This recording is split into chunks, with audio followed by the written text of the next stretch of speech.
going on, everybody? Welcome to McFarland's Corner. We're getting so close to Christmas. It's kind of exciting. I think most of you are going to definitely have some time off. And whether you're fishing or hunting or whatnot, I certainly wish you the happiest and healthiest holidays. And Merry Christmas. So I want to give you guys this rundown here as best I can for this weekend. And you won't see me again until next Tuesday, so Merry Christmas, all right? That's the first thing I want to say. Hope your families are healthy and happy. Lake conditions. Something interesting has happened the last 3 days, and that is the lake has not changed. It's stable. That means whatever's coming in, it's called rate of flow, is going out the pipe. But there's no other releases. There's no pump for municipal source. The weather is in a time of year where we don't have an evaporation. And it's the first time this whole entire year, pretty much, that I have 3 days in a row of the lake being perfectly stable. I had a conversation with the head biologist for this region. Actually, I've had many conversations. I want to share a couple of things. Number one, all the hype about them spraying the lake is be careful with what you hear, all the rumors and the gossip and the nonsense. They're spraying in one specific place. It's White Oaks Creek, and it's for salvinia. It's a very invasive floating vegetation. To let salvinia overtake the lake is worse than spraying the lake. But as far as when you hear rumor that they're spraying again and things, and I didn't help that much either, because I did make a post on my Facebook page that said this is so sad, and I showed them spraying. Hindsight, I kind of wish I hadn't shared the post because people read into things. It is sad. It is sad that we have to spray it all. It is sad that salvinia even exists. So that's really what I meant.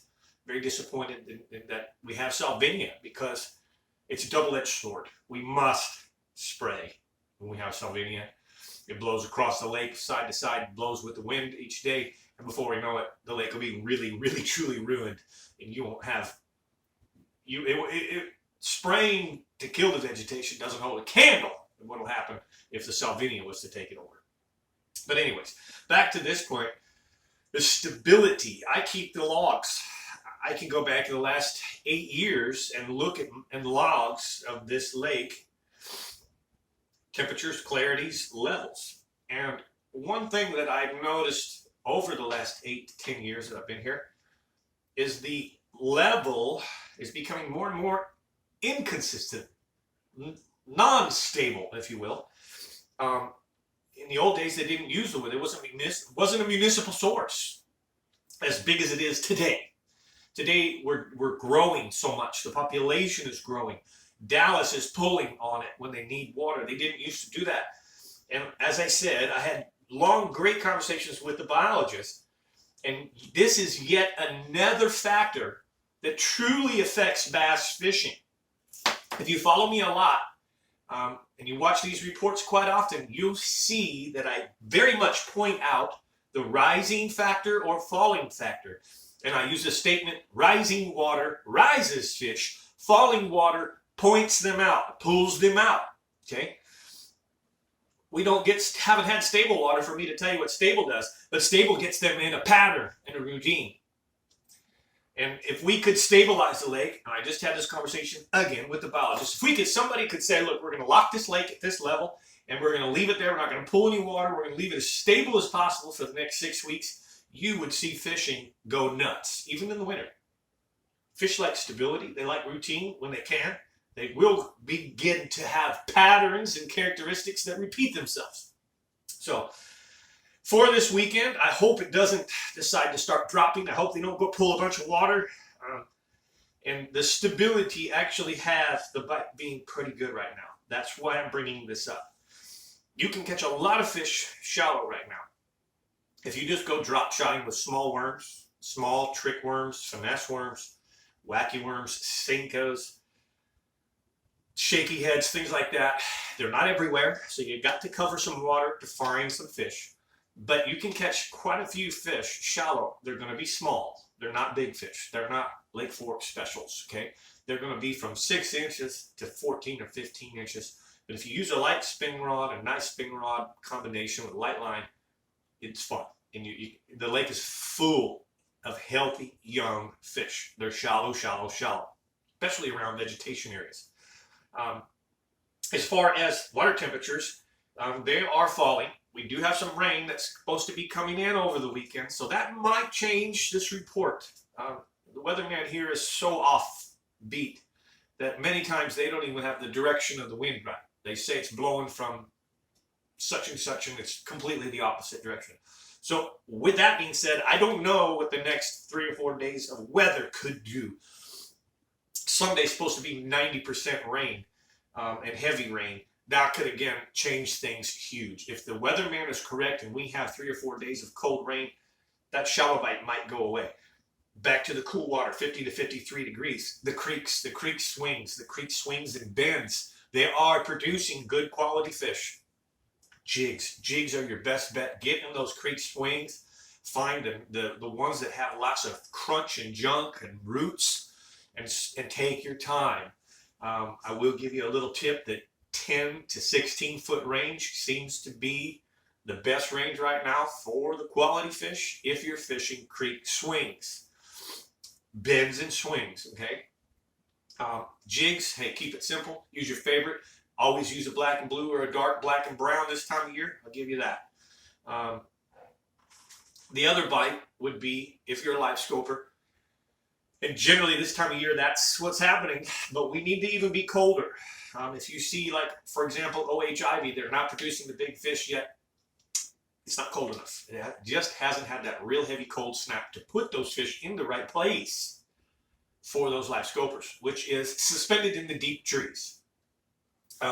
So you really need to, first of all, know how to use live scope. And live scope is so critical. If you're not any good with it, you're not just going to go buy it, hook it up, and go use it and catch fish. It's kind of like making a 3-point shot playing basketball. If you're not any good at basketball, if you can't put that bait, the lure, right in front of the fish when you see the fish on live scope, you can't make a 3-pointer in basketball. You're not any good at basketball. So the live scope is very much a connection of being able to associate where that is in front of you. You're seeing the fish, you're seeing the lure, and you're delivering the bait to the fish a lot of times, whether it be roaming, suspending, or in the trees. I will tell you that things like Alabama rigs, jerk baits, spoons, swim baits, glide baits, those are the baits of choice for the big fish on fork for about the next 3 months, really. Certainly 6 to 8 weeks worth of jerk baits, Alabama rigs, and swim baits. Okay, swim baits and glide baits will get better in February, March, April. But that's a whole different world. We'll talk about that later on in the season. Right now, it's the mouths of the coves, the long points with trees. Think about submerged timber, deep submerged timber that the fish can live in and suspend in. Get your live scope. It's like a flashlight. You can literally take that and shine it through the trees, and then you say, oh, these trees have nothing, and then you see the fish in the trees. You'll see 3 or 4 blips in the trees, and then you target accordingly.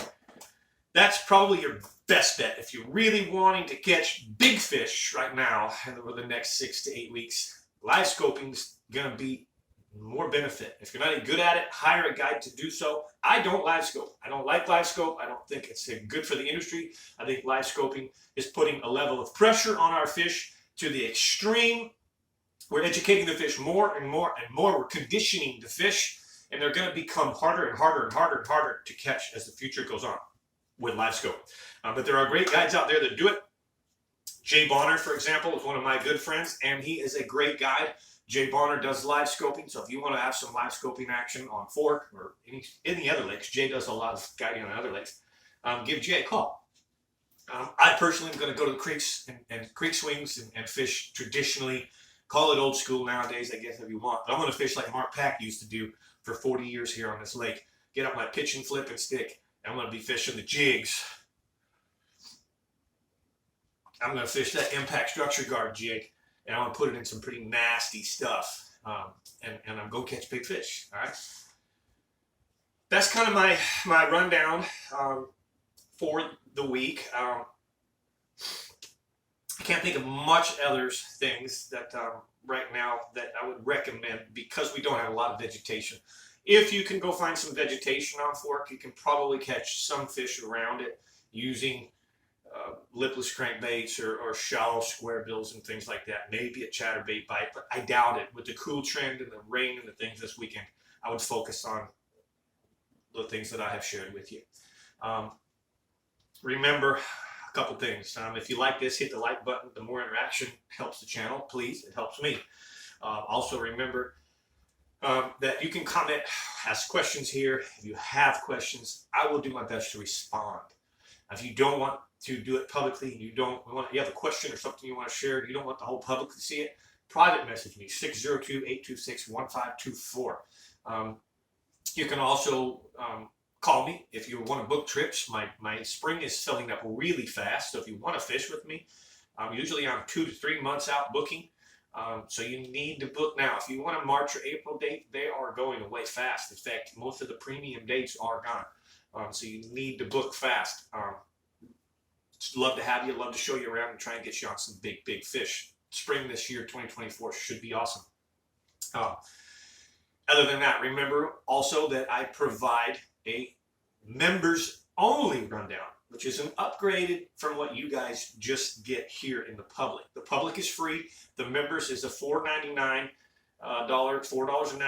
a month to subscribe. But I get much more detail. I tell the very intricacy of the colors, the baits, the specifics, the line, the rod, the reels, the location, the how-to. I give the juice, if you will, in the members only channel. You'll buy lures. I'm looking at a lure right here that's $6.99. You know, if someone says they're biting that, you'll go buy that. When the marina tells you to. I get 8 members only reports a month for the lake. It makes sense to subscribe for $4.99 to get more information here if you feel you need it. But I'm getting ready to give the members here right after I finish this one. And again, the detailed information can really help narrow you down on a big lake. There's 39 miles of lake to fish. You want to know exactly where to be, the names of the coves, the spots, whether you're halfway back, all the way back, or at the mouth, things like that. Subscribe. Look in the description below this video, click on the members link, and follow the process. It's real easy.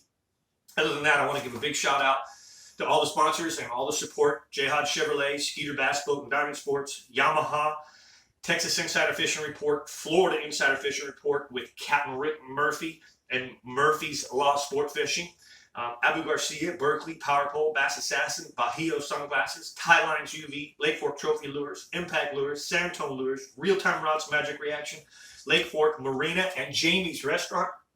Jamie's Restaurant's awesome food. If you're staying in the Lake Fork Marina or in the area, go try Jamie's, especially get your day started out with a nice warm breakfast. Go Fish Lures, Steve's Custom Prop Shop, the Original Rod Socks, Sign Shop, Burning Stump Lodge, Lake Fork Resort, Tackle Co-op, and I believe that is it. That covers us. Appreciate you watching. Thank you so much for everything, for the support. If you are just watching this and you haven't subscribed, subscribe to this channel too. It's free. So hit the subscribe button. Don't forget to do that. And again, I wish you all a very, very Merry Christmas. And I hope you have a great, great holidays with your family and maybe catching some nice fish. Thanks for watching.